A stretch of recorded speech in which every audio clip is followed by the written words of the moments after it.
everybody. I'm Daniel Nolan from AhanaandDaniel.com. Hi, I'm Ahana Lara, and welcome to Manifest Your Abundant Business Now. Now, this is an interview series that we put together for you where you can meet experts, learn from their strategies, and use that wisdom to grow your heart-based business, to take it to the next level. And today we have a very special guest, and he's very special to Daniel and I because he has, he's helped us stay focused on our success and move us towards it. So I'll let Daniel introduce him to you. Thanks. I'm excited about this one. JT's given us his time today. He's a former Navy pilot and naval officer. He spent 12 years on active duty, working his way up from an aircraft mechanic to his goal of getting his wings. Now, after he finished his service in 2008, JT began his entrepreneurial journey with his wife, Mia. And today he shares his high-performance strategies and leadership principles with others as a motivational speaker, coach, and mission accomplishment coach. Now, both Ahana and I have been blessed and lucky enough to experience JT's motivational podcast, seeing him live during an event, and just being part of that awesome energy. So thank you, JT. Welcome. And thanks again for being part of this summit and sharing your amazing story. Hey, I appreciate you guys inviting me here and including me in this. I appreciate you both. Thanks, man. We always do. Now, first off, I really just have to say, I want you to tell the listeners about your inspirational story of working your way up to obtaining your wings. And I know that you said that was like one of your dreams of being a pilot. So just give us a rundown on that. Well, exactly. I mean, ever since I was probably, I guess I was probably about 4 or 5 years old. And it may have actually happened before then because my granddad, but my granddads on both sides were very influential in my life. My mother's father was a chief petty officer in the United States Navy. He was actually on Pearl Harbor when it was attacked on December 7th, 1941. So he's a Pearl Harbor survivor. And, he was just a big hero. And he took me to an air show here in Washington State. And I want to say I was about 5 years old, and the Blue Angels were there. And I just remember thinking, this is the loudest thing I've ever experienced in my life. And yet it was so really amazing. And then my father's father was a B-17 bomber pilot in World War II. And he was really probably my biggest hero in life. And I always wanted to be just like him. And, he was just like a big inspiration in my life. And so I kind of combined the two of those, the desire to serve in the U.S. Navy and the desire to fly, and really wanted to be an aviator, and more specifically wanted to be a Blue Angel, I think, just because it really kind of resonated with me. But the challenge that I had was I was a lousy student in school, and I was diagnosed very early with what at the time they were calling ADD, attention deficit disorder, and now it's got all kinds of random names, and there's a lot of controversy around kind of how they diagnosed it and how accurate that diagnosis is. Now, back in the day when I got diagnosed, they really didn't know what to do with it. And there were times where they used all kinds of, sort of, I would say, not so great words around it. There were terms, like there was, perhaps I was mentally handicapped and things like this, simply because I couldn't focus in school. And so you can imagine, teachers, coaches, friends, even very close family members of mine would say, you're not cut out for this. You don't have the scholastic aptitude, let alone the mental skill set to be able to get into college, let alone graduate college, go off and fly in the Navy. So, I had a lot of people tell me that. And I was, kind of grew up through those first formative years of my life hearing, you'll never make it, or keep your dreams more realistic. Mm-hmm. And a lot of people, especially entrepreneurs, probably hear that because entrepreneurship, much like doing something like flying airplanes, is not what the normal person wakes up to do. We don't grow up thinking, hey, I'm going to go out and risk everything. I'm going to take big risks. I'm going to put my neck out on the line and hopefully build my dream. Most people want to follow kind of the status quo. And so, it was very telling because as I started to go down the path of wanting to get really serious about being a Navy pilot and understanding what it took, the more the doors slammed in my face, the more resistance I got. And, I joined the Navy out of high school. I barely graduated high school, but I did. And I joined right out of high school, and they made me an aircraft mechanic, and I worked my way up through the ranks, and I kept applying to become an officer. because in the U.S. Navy, you have to be a full commissioned officer. You have to have a 4-year degree from a college, and an accredited college, in order to go to flight school and be a pilot. And so I worked really hard to do that. I met all kinds of resistance. If we had all day to tell the story, I'd tell it. But, I eventually did get into the University of Colorado at Boulder, which in and of itself was a huge victory. And a lot of people in my life thought, I can't believe you got into college, really, honestly. And I worked my way through. I actually ended up graduating. I got my degree. I was the #1 cadet. I graduated first in my class in the ROTC, or Reserve Officer Training Corps, which is kind of like the military side of college for men and women that go through college to get their degree as officers. And I made it through. I got accepted to flight school and actually graduated on September 7th, 2001. So just 4 days before 9/11. And it was a huge accomplishment. It was my mission dream, or my life mission. It was not a goal. It was not, it wasn't a dream. It was my mission. And I was willing to die for that mission. And luckily I didn't have to, but, it was something that to this day has reinforced a lot of what I teach my clients, both my entrepreneur clients, my corporate clients, and clients that have nothing to do with business. And, that's really the backstory to it. And it's something that to this day I'm grateful for. It was one of the hardest fought things I ever had to go through, and I wouldn't change it for the world. Yeah. I mean, this is such an inspiring story. I mean, every time we hear this, JD, it just, that you're one of the reasons you're persisting, that persistence comes from, hearing stories like this. And so, all of us listening in, and you are one of the most amazing motivational speakers, but I want to ask you, how did you get from, in your entrepreneurial journey, how did you get into motivational speaking, and why? I did. It's probably the most backwards, unconventional paths in the world, which is kind of, I guess my story anyway. Yeah. I literally, the very first time I ever spoke, it was right after we came back from our combat deployment. We flew surveillance and reconnaissance missions over Afghanistan. So we were the eye in the sky for the Navy SEALs and the Delta Force commandos on the ground. And we had about a 6-month deployment, and we flew home. It was, I want to say, second week of December. So right before, the Christmas and New Year's time of year. And we were just about to be granted 2 weeks off, 2 weeks paid vacation in what we call leave in the United States Navy. And they always had a safety brief before you went. And the safety brief started first thing in the morning, and it lasted about 3 or 4 hours. And then as soon as the safety brief is over, everybody could go away. Well, I was the last person. So my commanding officer tabbed me to be the guy to speak about highway safety, how to drive safely. Because a lot of people would drive home to their parents or to their aunts and uncles or whatever, grandparents and things like this when they got home off leave.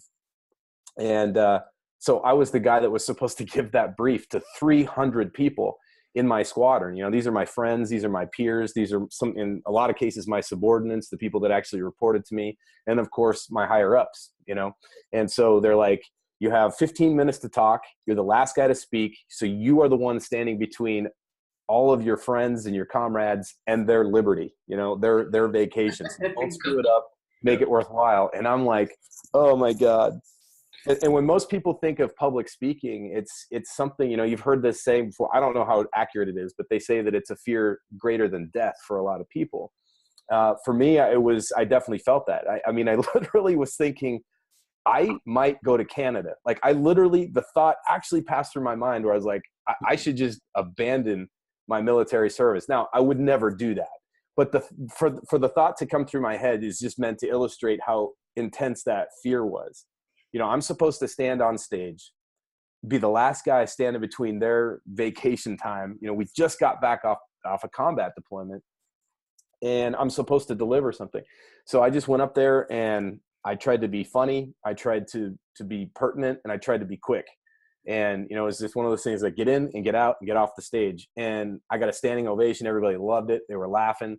And they remembered it, which was really cool. So the part that sunk in for me was I can make an impact in a short amount of time. You don't have to be, in a 3 or 4 year tour in a squadron to make an impact. If you stand up and you deliver your best stuff in a short amount of time, then you can make an impact. And that was really big for me. I think that was a pop that happened, a kind of a breakthrough that happened for me. And I thought, this is pretty cool. But I have to tell you, I never thought, oh, I'm going to go into a career of doing this. It didn't happen until after I got out of the Navy. I was asked to speak at a sales conference, and they said, hey, can you tell us a little bit of background on your Navy thing? It's cool that you're a Navy pilot and now you're building your business. Can you kind of talk to us about that? So I told them my whole story and, gave them some advice on, how I get myself, kind of focused in and how I build my business. And it blew up. And that led to a speaking engagement that led to another one. And then pretty soon, the thing snowballed and now here we are. Yeah. That's pretty good. Now, I suppose the people here might not know that JT is probably one of the most energetic and, motivated people in your own life that I know. So for the people listening in, how do you keep your energy levels so high? And what's a few simple strategies that people can use to help in their everyday life? Well, I think the thing that I lean on the most for my energy is my fitness. I have found over just the last maybe 18 months that a direct correlation to my ability to deliver what I do tied to my fitness. And so back in 2012, I ran a marathon, and it was based on a challenge from a good friend of mine who was, he's probably in his 50s at the time. And in fact, I think he probably still is. He's probably like almost 60 at this point, but he ran ultra marathons. So he would run, like basically 2 or 3 marathons as one. Yeah. Just about the time people are like limping across the finish line, he's halfway done type of thing. And, this guy's almost old enough to be my dad, certainly an older brother. And he challenged me, because he was a speaker as well. And we both had the same publisher for our book or for our individual books. And he said, hey, dude, you're a former athlete, you're a combat decorated pilot, and you're a slug, and you should try to get yourself back into shape. You should try running. And I'm like, man, and I mean this with complete accuracy, I could not run around the block of our neighborhood. I couldn't do it. I couldn't continually run. I could run and then stop and run and stop. But I started that way. I started running and then I got in shape. And then, so I ended up running a marathon. The weirdest thing in the world, though, is that as soon as the marathon was over, I was beat up. My body, 26.2 miles will take it out of you. And it took I probably laid on the couch for 2 weeks. And at this time I was coaching people. So, I could kind of sit on the couch or sit in my office and not have to physically move much, but I wasn't taking any speaking gigs. I wasn't doing anything like that. And then over the time, so this was in October of 2012. So from October, November, December, and into the new year of 2013, I had gotten to tremendously bad weight, just overweight, very bad health, wasn't feeling good. And I noticed it. And my clients noticed it, and I could hear it in my voice and the podcasts I was doing. I could read it in the words that I was putting out in blog posts and articles and things like this. And I got booked to speak at an event, and I was on stage, and they took a lot of photos, these like really high gloss photos, and they sent them to me. And they're like, I just remember going, wow, I cannot believe how out of shape I've gotten. And I was breathing heavy. And that was the connection I made. I realized that my clients, my audiences, my wife, my kids, all depend on me to be high energy because that's who I naturally am. I've been told I'm intense. I've been told that I'm high energy and high, whatever you want to call it, high speed. But when I'm not, I'm less effective. And so to get back in the gym, to force myself to do the burpees, to force myself to not miss a workout or to take the ice cold showers and to do those things, it wasn't a question of so much discipline, although discipline's huge. It was a connection that's how I make my bread and butter. That's what people depend on. If I show up, I'm low energy and I'm not sharp, then I'm doing them a disservice. I'm not take that. That to me was huge because integrity and loyalty are two of my bigger triggers for my core values. And so I started to see myself as a pro athlete. Like I get paid to be high energy. So I have to go to the gym, just like an athlete has to go to the gym. I have to eat well. I have to get good sleep. I have to take good care of myself. And it's not negotiable. There's no, there are days I'll be completely honest with you, I just don't feel like it. I'm like, I really don't feel well. And those are the days I go. Those are the days where it counts the most. And so I will say fitness is the big one. The second one is that I don't believe in loving what you do. I don't believe in that. There's a lot of this thing about follow your bliss and love what you do. I do love what I do, but I don't love what I do for the sake of, oh, it pays me well, or I love how I do it. And I find that's where the energy comes from, because you could be a CPA, you could be a lawyer, you could be the person that scrapes, garbage and trash off the street. You don't have to necessarily love what you do, but if you love how you do it and you pour 100% of your best effort into it and you find the joy in showing up to it, I truly think that's where the energy comes from. As entrepreneurs, there are days where it absolutely positively sucks, where you just don't feel like it. There are days you go through spells, maybe days, weeks, months, maybe even years where you start to hate, building a business. Hopefully it doesn't last that long, but you can. And having gone through spells like that, I found that if I found the love in how I did it and the love for the people that I do it for, that's where everything shifts. So my energy comes from fitness, and it comes from love and how I do what I do and the people I do it for. Beautiful. One of the things that you're working with a lot of entrepreneurs who are just starting out or have been in the business for a couple of years, and they're not able to stretch themselves. So what are the patterns? So what are some of the challenges do you see in startup entrepreneurs, and what advice do you have for them to break that? It's interesting. A lot of the patterns that I see with entrepreneurs is everybody likes to feel good. And they feel good from that initial start. So there's two things about that.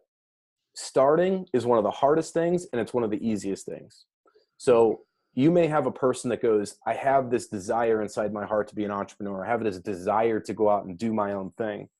But to take that bold, courageous step to actually do it is analogous to jumping out of an airplane or speaking on stage. It's like the biggest frightening thing. So that might be hard for some entrepreneurs. For other people, it's the thing they're addicted to. And so they love the start, but they can't stand the follow through. The thing I would tell a brand new entrepreneur is that one of the most important things you can do for yourself, for your career, for your business, for your clients, for every aspect of building a business is to get over the feelings of business. Because your feelings are typically false. If you don't feel like doing it, it's the most direct way I can say it is you got to suck it up and do it. If you feel amazing, that's cool. Enjoy that amazing feeling, but don't allow the amazing feeling to take you away too much. It's about finding a balance. It's about saying there are days where it's just absolutely you're going to feel like you are in the flow. You're going to feel like everything you touch turns to gold. Every, sales call you make closes. Every person that clicks on your website is going to go, wow, this is amazing. And then there are going to be those spells, which are typically longer, where it feels flat, it feels slow, it feels stagnant, it feels boring, it feels tedious. And so you just have to go, it's just another day in business. And so the single most important thing you can do when you're new, and this is actually true for, I've got clients I've been working with for years. I tell them the same thing is you literally have to just get over your feelings and not allow the feelings to drive you. It's okay to feel good, man. I mean, there's nothing wrong with that. But, when you don't feel good, then what? So my hardcore advice to a new entrepreneur or to a veteran entrepreneur is don't allow your feelings to dictate your actions. You got to act no matter what. You got to show up every single day, and you got to give your best effort. And here's the best thing, the little caveat I'll add to this. If you're feeling amazing, it's your best day ever. You're well rested. You're feeling awesome. Your energy's high.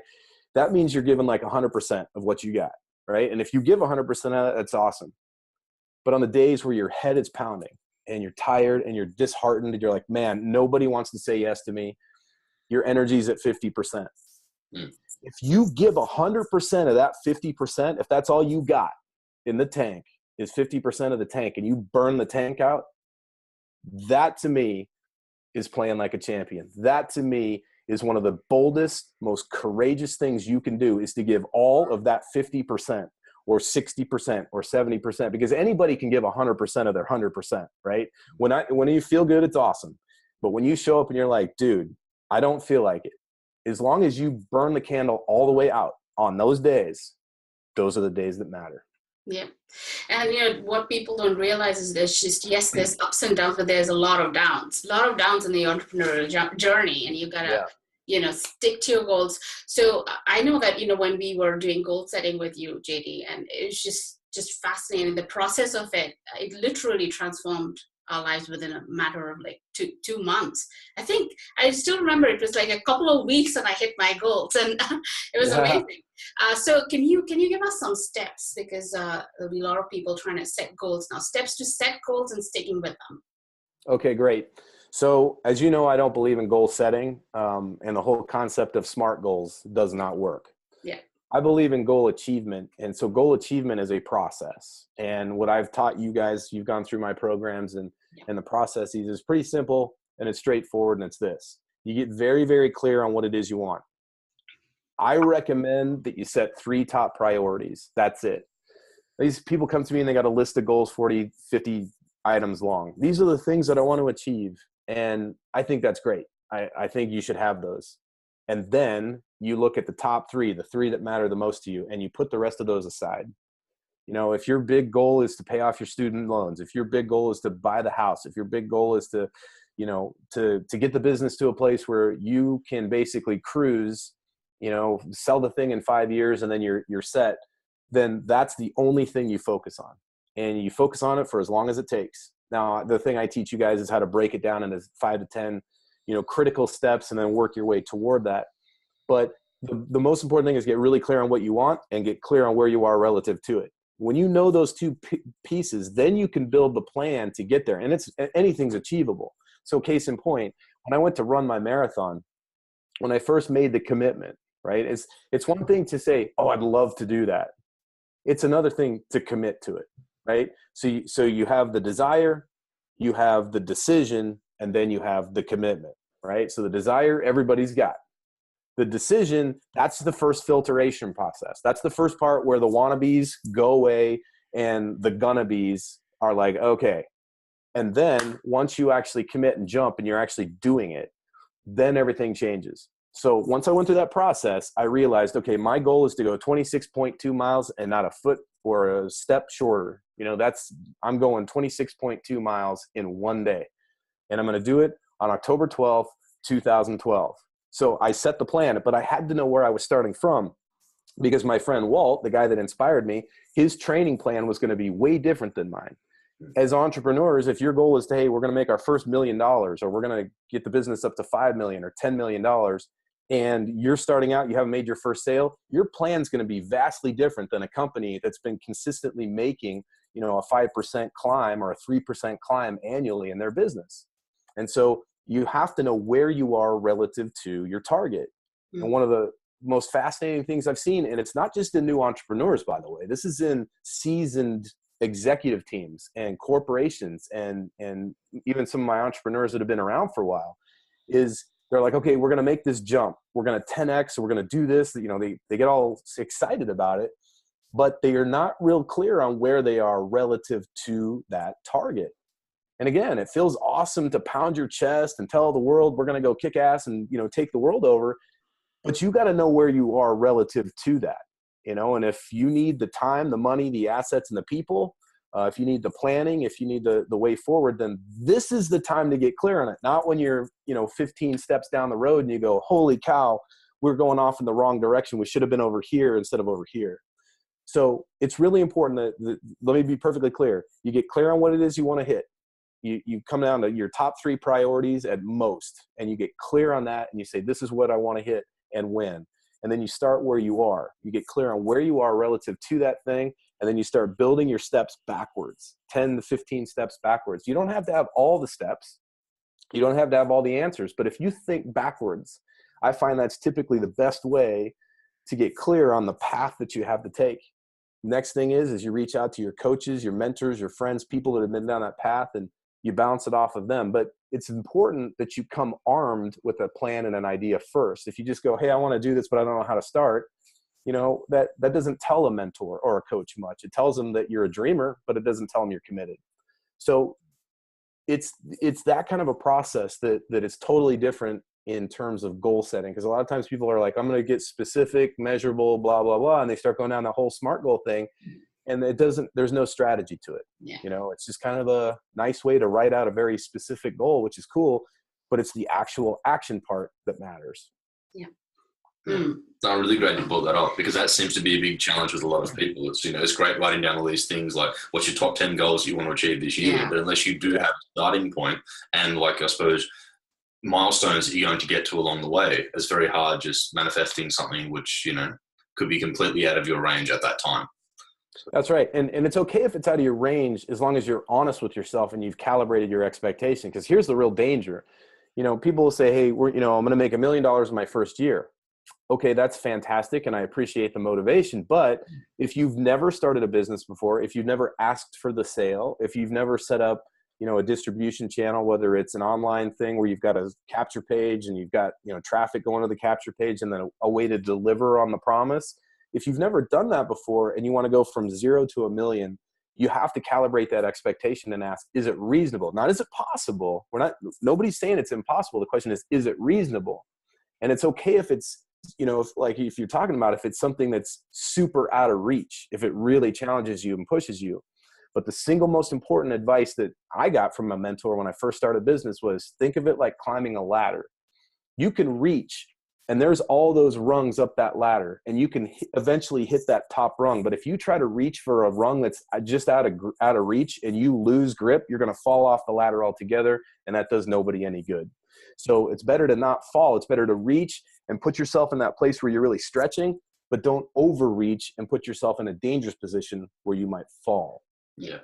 And expectations are that, I think, if you know, when you expect that, oh, I'm going to hit that number and you don't, and then there's this whole thing that comes with it, which is really, really dangerous for an entrepreneur. Yeah. Exactly. Yeah.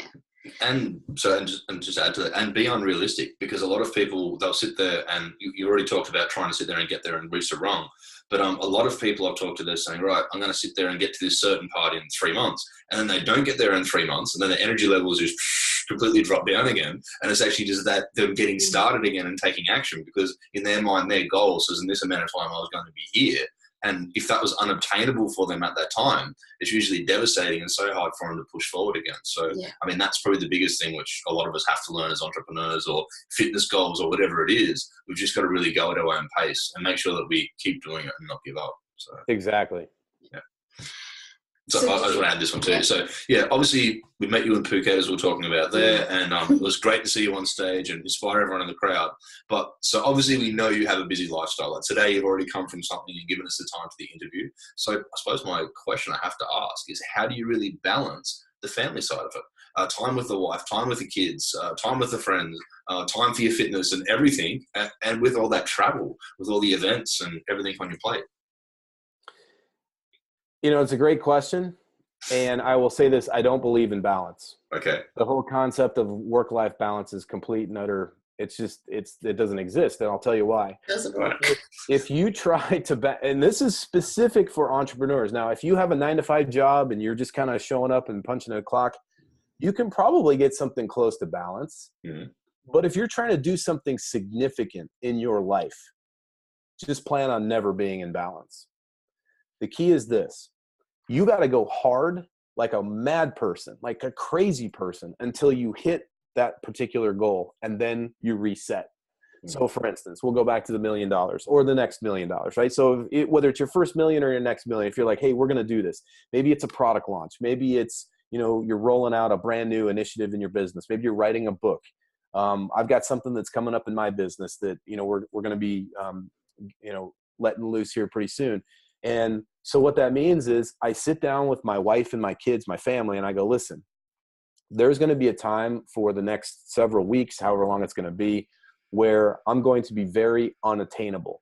You know, I'm going to be up in my office. You're unreachable, not unattainable. You're going to knock on my door and I'm going to ignore you.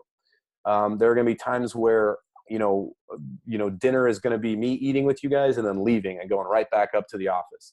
And I want you to know that it's not because I don't want to be around you. Now, I don't have to have this intellectual conversation with them anymore because they understand. All I have to say is, hey, this is what's going on and I need your patience. here's the commitment. When this thing's done on January 15th or July 15th or whatever the date is, as soon as that's done, everything goes to the back burner and you will be my center of attention. So what you do is, it's just like anything else. If you look at the trend of anything, the stock market, the gold market, the housing market, you'll see that there's peaks and valleys, right? But the overall trend is going to be growth. And so you could argue that there is some balance with, like the overall trend. So you're going to have this peak where all you do is you're committed to your big dream, your big goal. You're going to launch the business, write the book, run the marathon, where you're just a mad person. You're crazy. And then you hit the target and then you drop off. And pretty soon now, you're more focused on the family. You're focused on the other stuff, your social commitments, your civic commitments, things like this. And then you do it again, and pretty soon over time you have built this amazing life.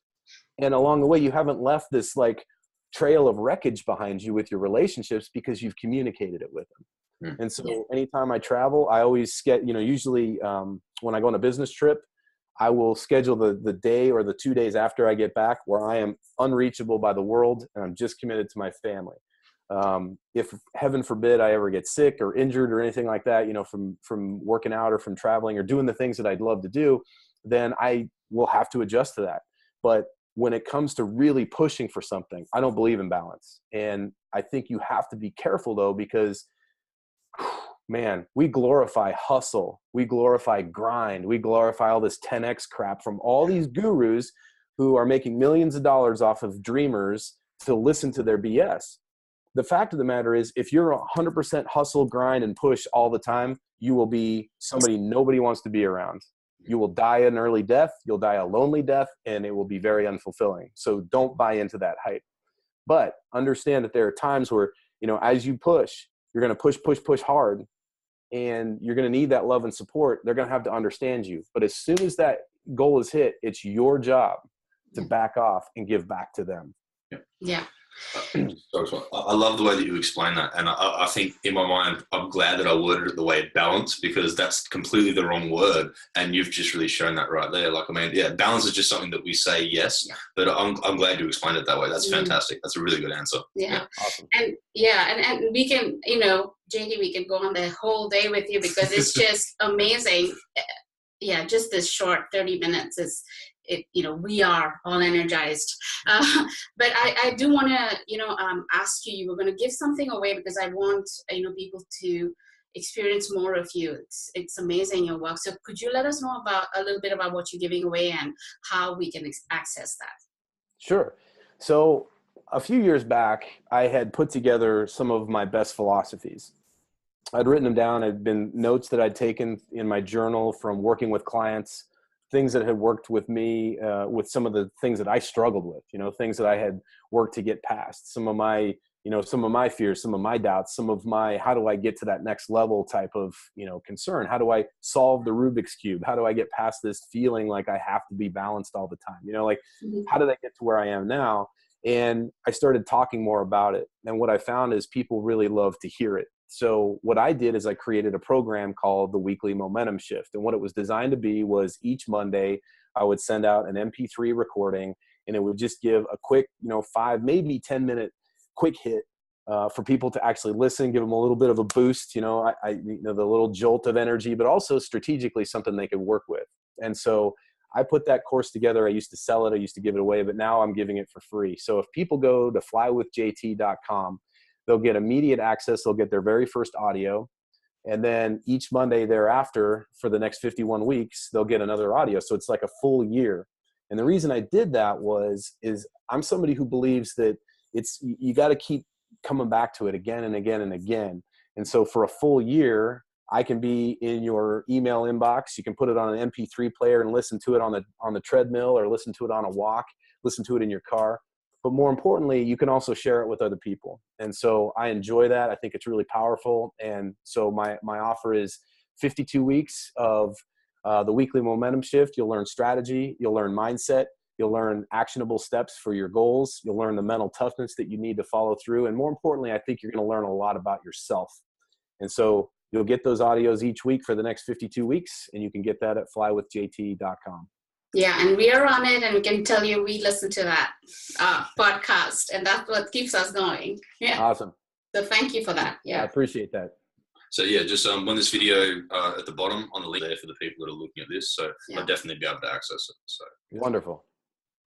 All right. Well, we won't keep you too much in your busy day. I was going to say is thank you very much for giving us this time. It's always a pleasure to talk to you, and as an interview, it's an extra bonus. So yeah, thanks a lot, buddy. I appreciate it. I appreciate you both. Thank you for having me. Thank you.